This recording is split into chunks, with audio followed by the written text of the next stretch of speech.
The sleek silver vessel named Stellar Accord glided into Earth's orbit with barely a whisper.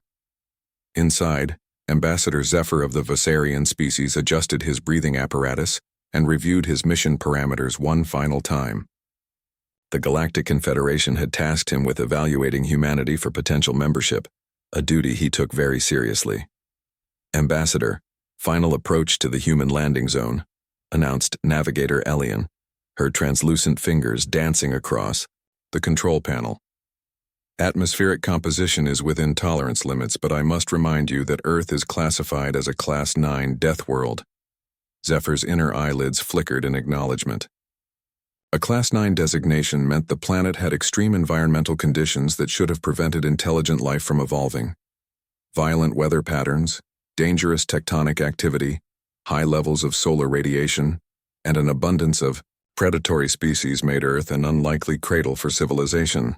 The Scientific Council is most curious about how these humans have survived such conditions, said Chief Xenobiologist Lyra, joining them on the bridge. Her exoskeleton shimmered with anxiety patterns. Preliminary data suggests they possess remarkable physical resilience.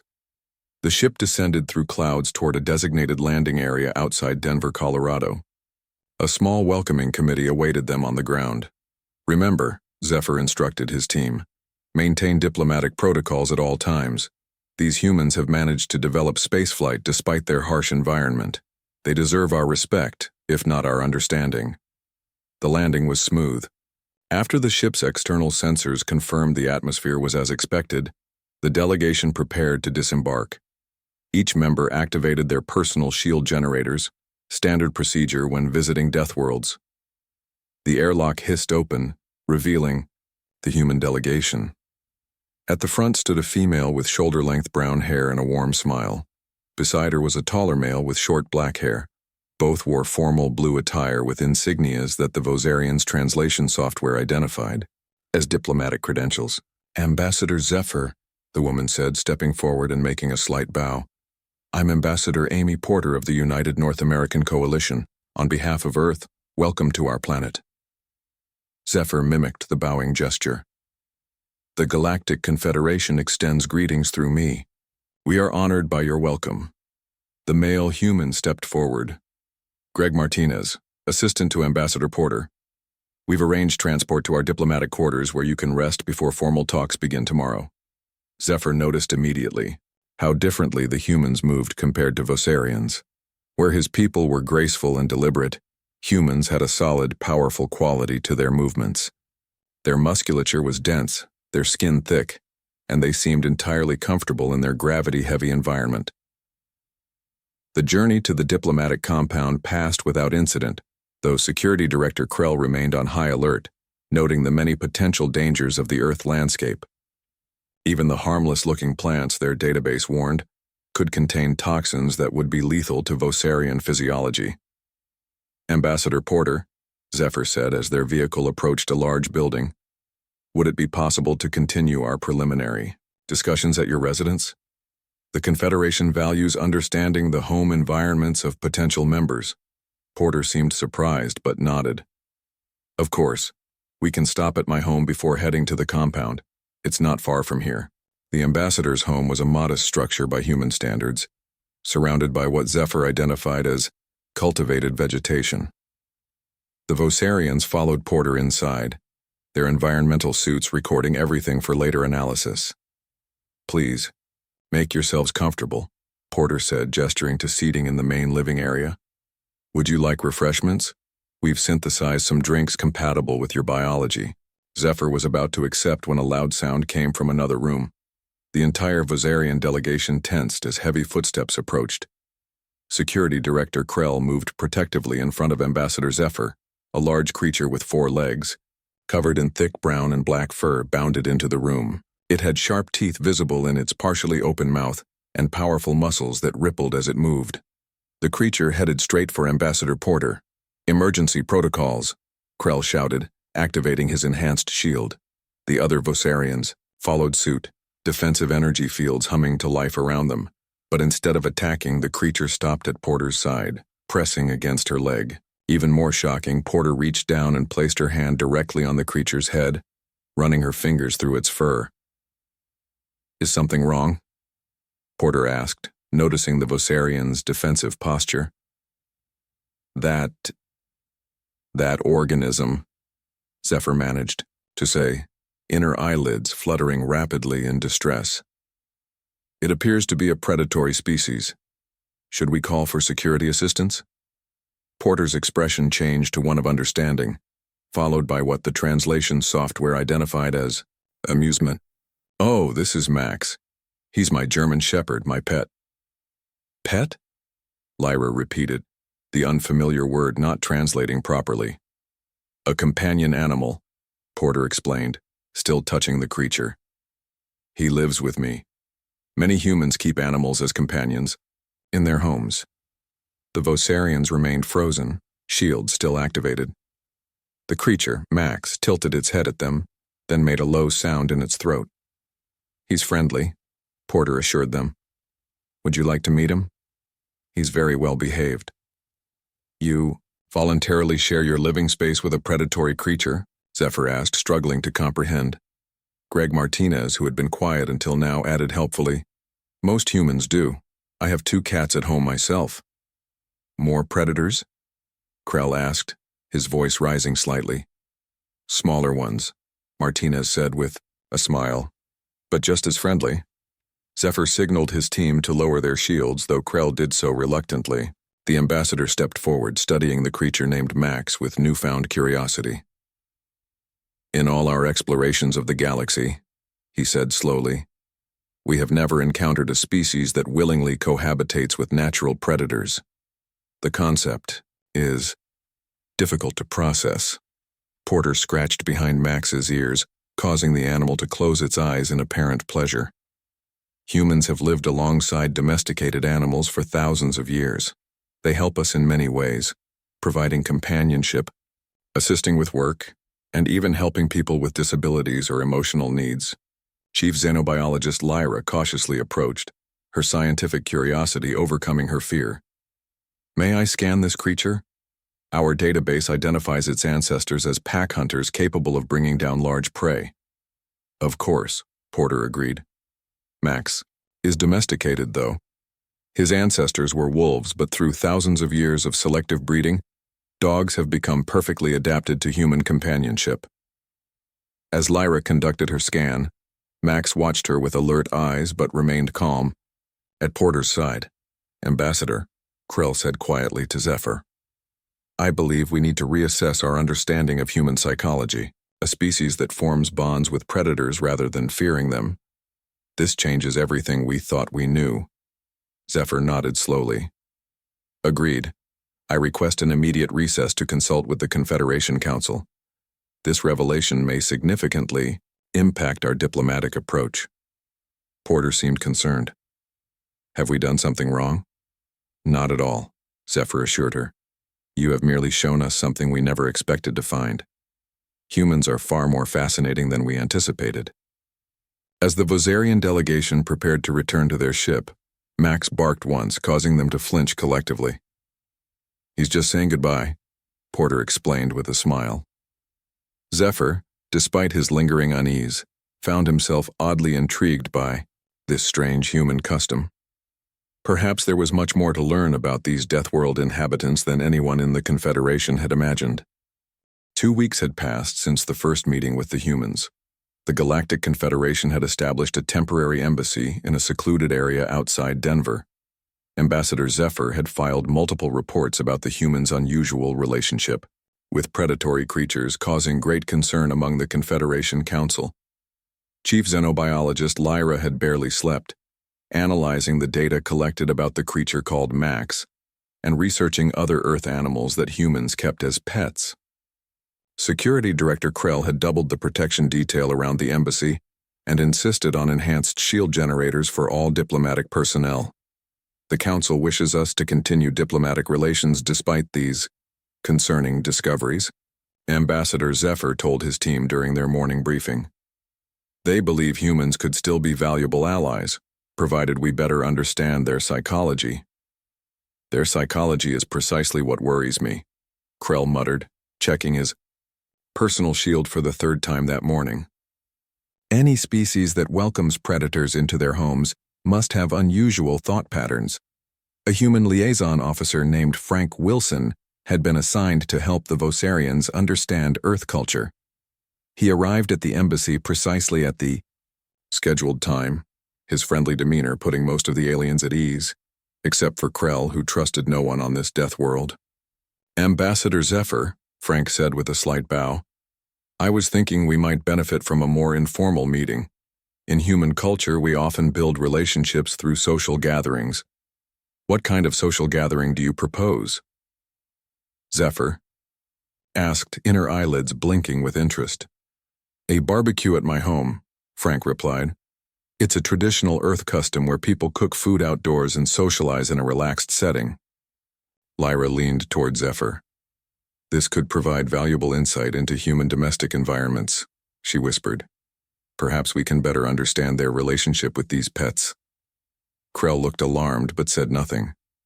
His job was protection, not diplomacy. "We accept your invitation," Zephyr said finally. "When would this barbecue take place?" "This weekend would be perfect," Frank said with a smile. "Saturday afternoon at my home. I'll send the coordinates to your navigation system." When Saturday arrived, the Vosarian delegation approached Frank's suburban home with mixed feelings of curiosity and apprehension. The front of the dwelling seemed innocent enough, a structure similar to Ambassador Porter's home, surrounded by cultivated plants and a perimeter barrier that humans called a fence. Frank greeted them warmly at the entrance.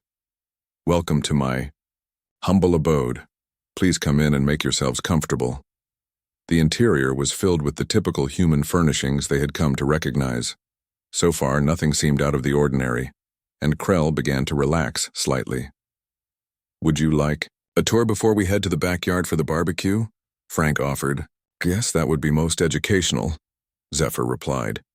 As they moved through the house, Lyra noticed a large glass container in one corner of what Frank called the living room.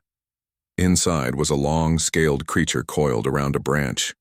"What is that?" she asked, pointing with a translucent finger. "Oh, that's Monty, my ball python," Frank said casually. "He's about 5 years old, very docile snake, perfect for beginners." Krell immediately reactivated his personal shield. "You keep a constricting predator in your main living area?" Frank looked surprised at their reaction. "He's completely harmless to humans. His enclosure is secure and he's very tame. Would you like to see him more closely?" Before any of the Vosarians could answer, Frank was already moving toward the container. To their horror, he opened the top and reached inside, lifting the serpentine creature out with his bare hands. "See? He's very gentle," Frank said, allowing the snake to wrap loosely around his arm. "Some people are afraid of snakes, but they make fascinating pets." Lyra's scientific curiosity battled with her instinctive fear. "May I scan it?" she asked, her voice slightly higher than normal. "Of course," Frank agreed, holding the snake out. Toward her, Lyra's scanner showed that the creature possessed the biological tools to kill prey by constriction, exactly the kind of predator that would be immediately eliminated on any Confederation world. "Let's continue to the backyard," Frank suggested, carefully returning the snake to its enclosure. The Vosarians followed him through a door that led to an outdoor space enclosed by more fencing. Here, Frank had set up tables and chairs, and a strange metal device that emitted smoke. "That's the grill," Frank explained, noticing their attention. "That's where I'll cook the food." A sudden loud bark caused the entire Vosarian delegation to freeze. From around the corner of the house came, bounding a massive black and tan animal, much larger than Ambassador Porter's Max. "And this is Bear, my Rottweiler," Frank said with obvious affection as the beast trotted to his side. "Don't let his size fool you. He's a big softy." Krell positioned himself between the animal and Ambassador Zephyr. "This creature appears even more dangerous than the one we encountered previously," he observed, his voice tense. "Different breed, same species," Frank explained, patting the animal's broad head. "Dogs come in hundreds of varieties, bred for different purposes. Rottweilers were originally used to guard and herd livestock." As if the situation wasn't alarming enough, Frank pointed to another glass container near the outdoor seating area. And that's my aquarium. I keep several tropical fish species. It's very relaxing to watch them swim. Lyra moved cautiously to examine the water-filled container. Inside were several brightly colored creatures that her scanner identified as carnivorous fish species. In your oceans, these would be considered predators, she noted, her exoskeleton shimmering with confusion patterns. In the wild, yes, Frank agreed. But in captivity, they're just beautiful pets. A voice called from beyond the fence. Frank, are you having company? A female human appeared at the gate with a small child beside her. The child held 2 leashes attached to small furry creatures. Olivia, Kate, come on in, Frank called, opening the gate for them. These are our visitors from the Galactic Confederation. Everyone, this is my neighbor Olivia Hughes and her daughter Kate. The child approached without fear, the 2 creatures trotting alongside her. Hi, this is Whiskers, my ferret, and Thumper, my rabbit, she announced proudly. Chief xenobiologist Lyra quickly scanned both creatures. The smaller one has the biological markers of a predator, she whispered to Zephyr. The larger one is prey, yet this young human keeps them together? Kate overheard the comment. Whiskers never hurts Thumper. They're friends. I trained them. They sleep in my room and sometimes they cuddle with me in bed. Security Director Krell made a choking sound. You allow predatory creatures near you while you sleep? Kate looked confused. Lots of kids have pets in their rooms. My friend Joey has a tarantula named Fuzzy. Frank noticed the Vosarian's distress and tried to ease the tension. Kate, why? Don't you and your mom join us for food? I'm about to start grilling. As Frank prepared the food, he chatted casually about Earth customs. Many humans keep all sorts of animals as pets. Some prefer more exotic ones, venomous spiders, scorpions, large constrictor snakes. There's a whole community of exotic pet enthusiasts. Ambassador Zephyr exchanged alarmed glances with his team. And these enthusiasts keep dangerous creatures in their dwellings. By choice? Absolutely, Frank confirmed. Though they need special permits for the really dangerous ones. Oh, and you should see a petting zoo sometime. That's where children are encouraged to touch and feed farm animals. Kids love it. I went to one last week, Kate chimed in. I got to feed a baby goat and pet a pony. Security Director Krell leaned close to Ambassador Zephyr. Sir, I recommend we return to the ship immediately to process this information. This situation is far more complex than we initially understood. Ambassador Zephyr nodded subtly. Frank, we appreciate your hospitality, but I believe we need to consult with our council regarding these new cultural insights. Would you excuse us? Of course, Frank replied, looking somewhat disappointed. But you haven't tried the hamburgers yet. Perhaps another time, Zephyr said diplomatically. As the Vosarians departed, they could hear Kate asking Frank if the aliens had any pets on their ships. The concept was so absurd that none of them even knew how to respond. Back on the Stellar Accord, Ambassador Zephyr called an emergency meeting. We need to completely reassess our understanding of human psychology, he announced to his team. Their relationship with predatory creatures goes far beyond what we observed with Ambassador Porter. This requires extensive analysis. The diplomatic crisis meeting would last 3 days. 1 month had passed since first contact with the humans. The Vosarian diplomatic team had sent numerous reports back to the Galactic Confederation about the strange human practice of keeping predators as pets. After much discussion, Ambassador Zephyr received new instructions. Learn more about the extent of human relationships with dangerous creatures. The Council believes we must understand this behavior to properly assess humanity's potential place in the Confederation, Zephyr told his team as they gathered in the embassy's secure meeting room.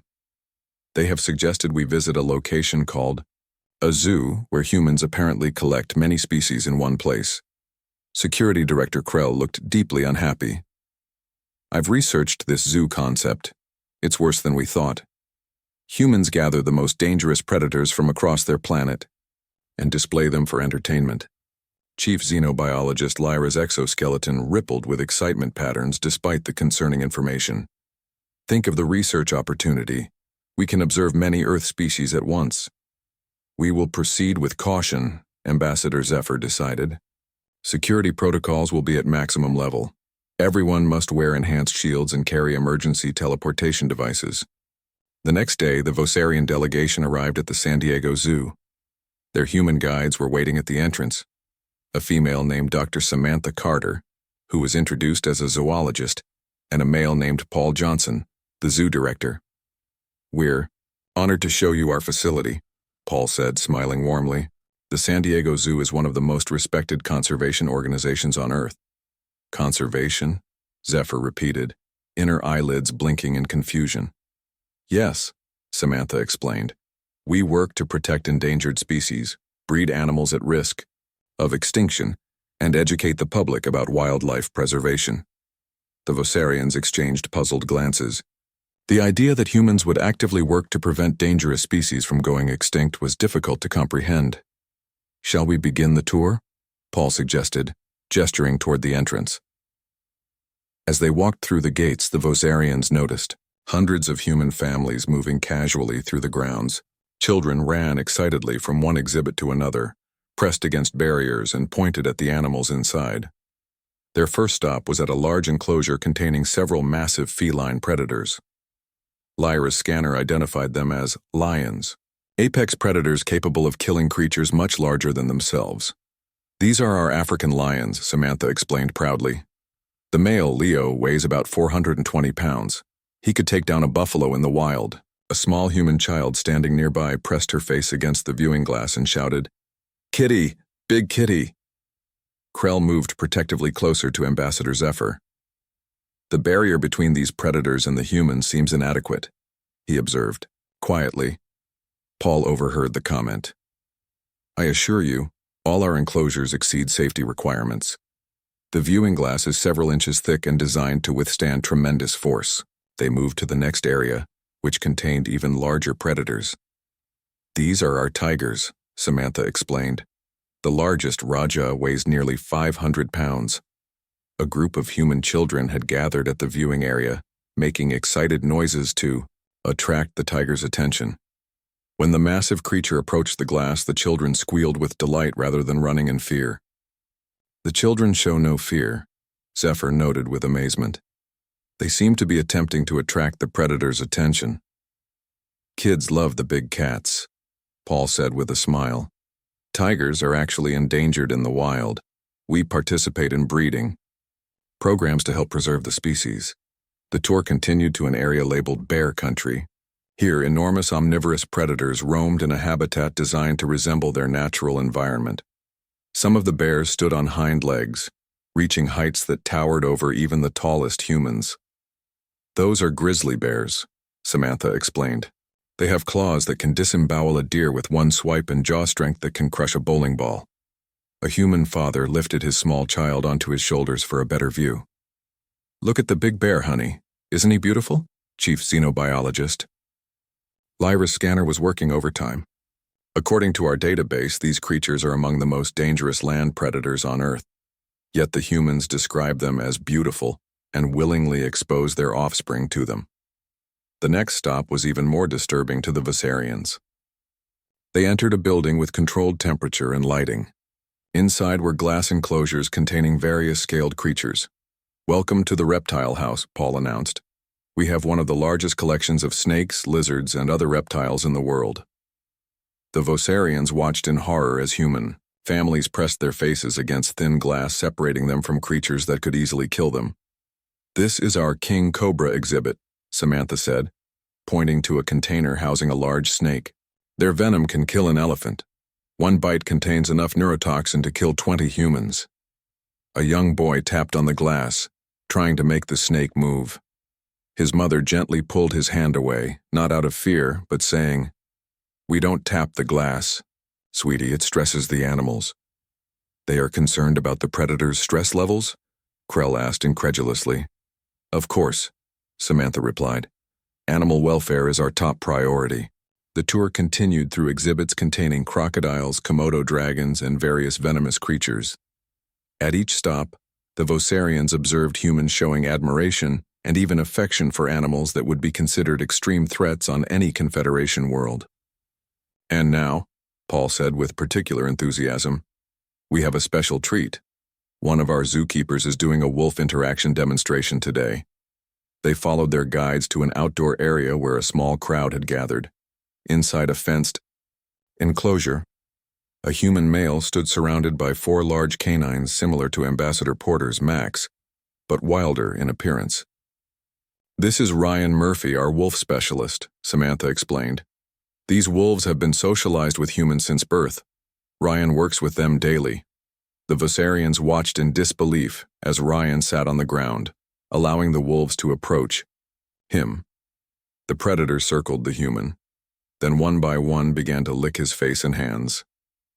As you can see, these wolves recognize Ryan as part of their pack, Paul explained. While they're still wild animals, they've formed a special bond with him. 3 Vossarian security officers immediately activated their emergency teleportation devices, disappearing in flashes of blue light. Is something wrong? Samantha asked, looking concerned. Ambassador Zephyr struggled to maintain his diplomatic composure. They were called back to the ship for an urgent matter. Please continue. After the zoo tour concluded, the delegation returned to their embassy. That evening, Samantha visited to share additional information about human-animal relationships. She brought video recordings on a portable device. I thought you might be interested in seeing some of my research experiences, she said, activating the device. This is from my vacation last year. The screen showed Samantha in a clear protective cage, submerged in ocean water. Outside the cage, enormous predatory fish with multiple rows of teeth swam in circles. This is me swimming with great white sharks off the coast of Australia, she explained casually. It was exhilarating. Ambassador Zephyr turned to Security Director Krell. Please contact the Confederation Supreme Council immediately. We need to update humanity's classification.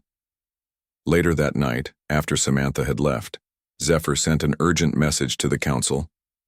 After extensive observation, I am officially classifying humans as Category Omega, a designation previously reserved only for mythological warrior species.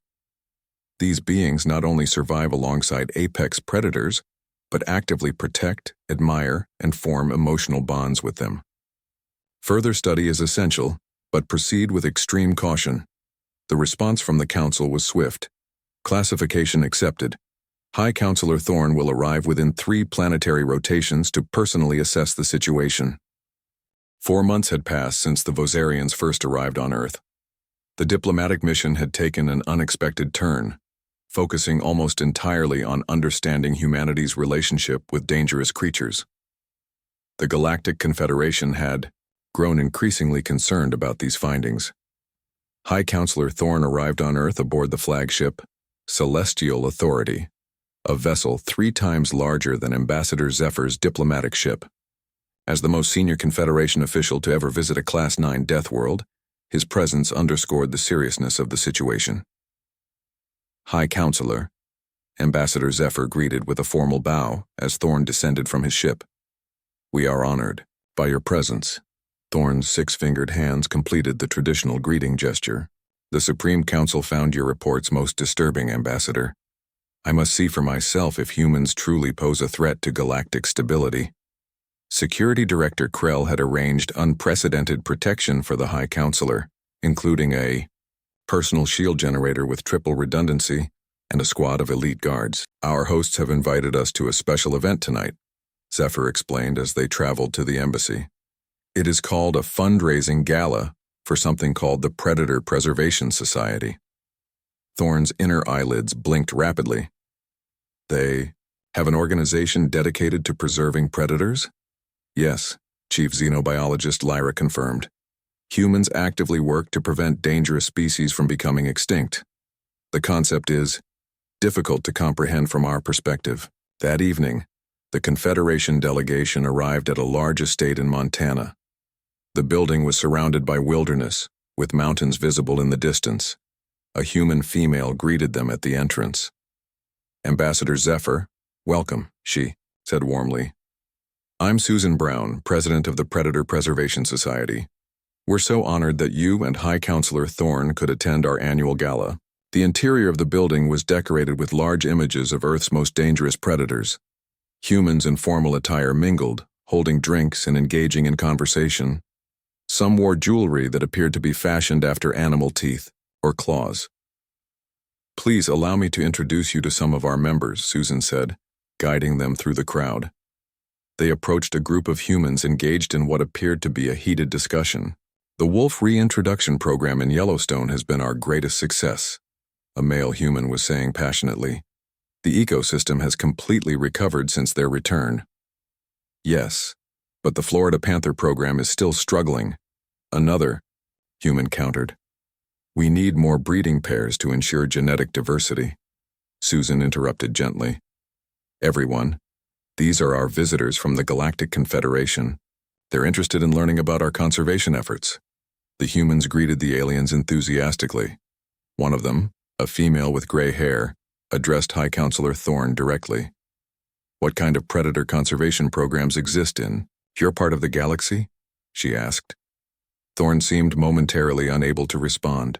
The concept was so foreign that he struggled to form an appropriate diplomatic answer. Ambassador Zephyr stepped in smoothly. "Our worlds have different ecological structures. We're here to learn about Earth's unique approach." Susan guided them to a large display showing maps and images. "This shows our current projects," she explained. "We've successfully reintroduced wolves to several regions where they had been hunted to extinction. We're working on similar programs for big cats, bears, and apex marine predators." "You deliberately reintroduced dangerous predators to areas where they had been eliminated?" Thorne asked, his voice betraying his shock. "Of course," Susan replied, seemingly puzzled by the question. "Apex predators are essential for healthy ecosystems. When humans removed them, entire environments collapsed." High Counselor Thorne swayed slightly, requiring assistance from his security detail. One guard whispered something about the High Counselor's vitals showing distress. "Perhaps some refreshments would help," Susan suggested, leading them to a quieter area with seating. As they settled at a table, a human male approached them. He walked with a slight limp and wore what Lyra's scanner identified as a military service decoration. "Susan told me you folks might be interested in my unique situation," he said, extending his hand in greeting. "Bill Jackson, retired Marine. I understand you're curious about our relationship with predators." Ambassador Zephyr performed the human handshake ritual cautiously. "Yes, we are trying to understand humanity's unusual affinity for dangerous creatures," Bill smiled. "Well, I might have an interesting perspective for you. After my service, I suffered from something we call PTSD, a psychological condition from traumatic experiences. Traditional therapy helped some, but what really made a difference was my emotional support animal." "Another canine companion?" Lyra asked, expecting the now familiar concept of a dog. "Not exactly," Bill said with a chuckle. "Snappy is a rehabilitated alligator. He lives in a special enclosure in my backyard." Security Director Krell, who had been vigilantly scanning the room, turned sharply. "Did you say alligator? The large aquatic reptilian predator with multiple rows of teeth?" "That's the one," Bill confirmed. "He was rescued after being injured by a boat propeller. Couldn't be released back to the wild, so after getting proper permits, I adopted him. Spending time caring for him has been incredibly therapeutic." High Counselor Thorne required a medical scan from one of his attendants after this revelation.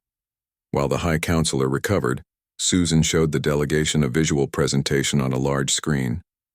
Images appeared of humans bottle-feeding young lions, treating injured eagles, and hand-raising orphaned bear cubs. "Our rehabilitation programs help injured predators recover and return to the wild when possible," Susan explained.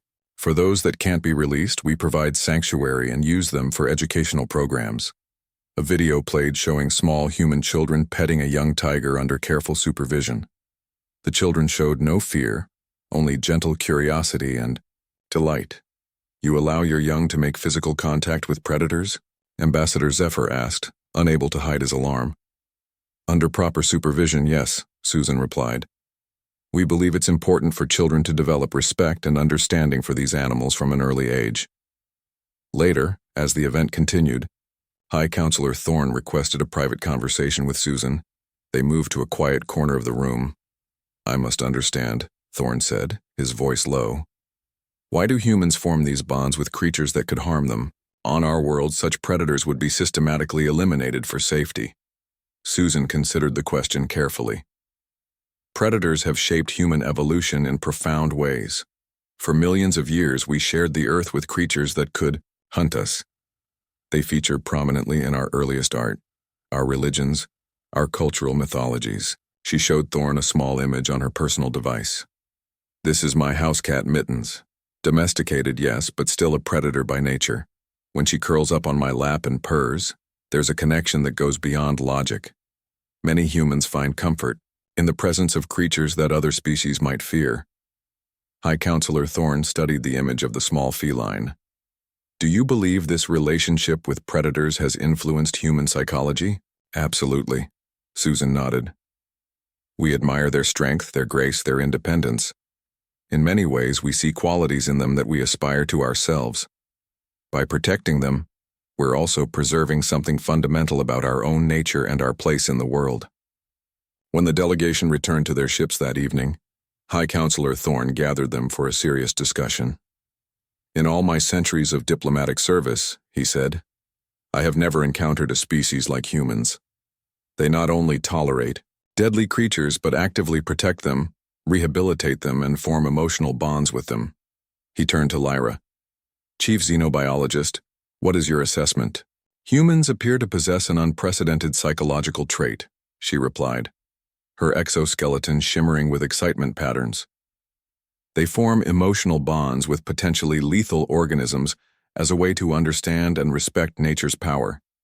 It's a concept entirely alien to Confederation species." High Counselor Thorn nodded gravely. "This requires careful consideration. The Supreme Council must be fully informed before making any decision about humanity's status. Prepare all evidence for transmission immediately." As the others left to carry out his orders, Thorn stood alone looking out at the Earth landscape. For the first time in his long career, he faced a species that defied all Confederation understanding of intelligent life. The question remained, did humanity's unusual relationship with predators make them valuable allies or unpredictable threats? 6 months had passed since the Vosarians first arrived on Earth. What began as a standard diplomatic mission had evolved into the most comprehensive xenobiological study ever conducted by the Galactic Confederation. The relationship between humans and predatory creatures had become the central focus of all discussions regarding Earth's potential membership. The Confederation had convened a special classification council aboard the massive ship Celestial Authority, now in stationary orbit above Earth. Representatives from 12 major Confederation species had traveled across the galaxy to participate in this historic decision. Ambassador Zephyr stood before the assembled council members, feeling the weight of responsibility on his shoulders. His findings would determine humanity's fate within the galactic community. "Esteemed counselors," he began, "over the past 6 months, my team has documented extensive evidence of humanity's unique relationship with predatory species.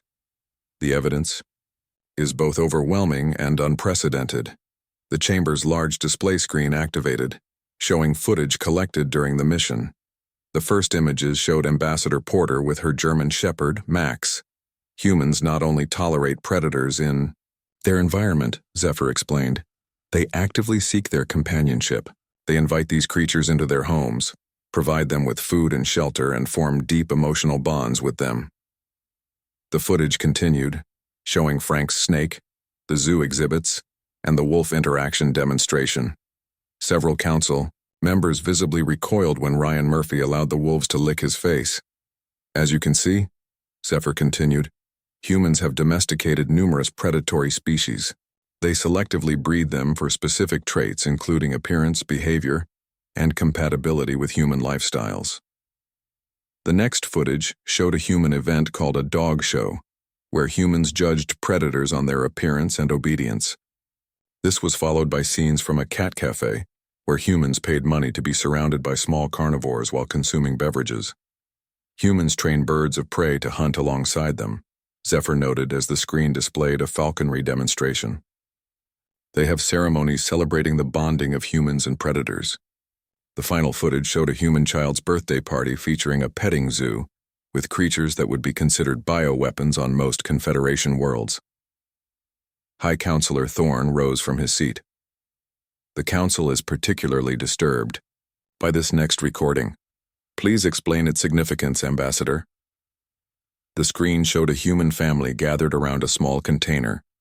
Inside was the motionless body of a snake. The humans appeared to be crying. This human family had formed such a strong emotional bond with a predator that its death caused them significant psychological distress, Zephyr explained. They performed a funeral ritual for the creature, similar to how they honor deceased members of their own species. Murmurs spread through the council chamber. The concept was so alien that many struggled to comprehend it. And what conclusions has your team reached regarding this behavior? Asked Counselor Vex of the Arcturus Collective. Chief Xenobiologist, Lyra stepped forward, her exoskeleton now decorated with the markings of scientific distinction for her work on Earth. Humans evolved alongside predators on their death world, she explained. Rather than simply surviving despite these dangers, they appear to have developed a symbiotic psychological relationship with predatory species. They recognize in these creatures qualities they value in themselves: strength, loyalty, independence, and adaptability.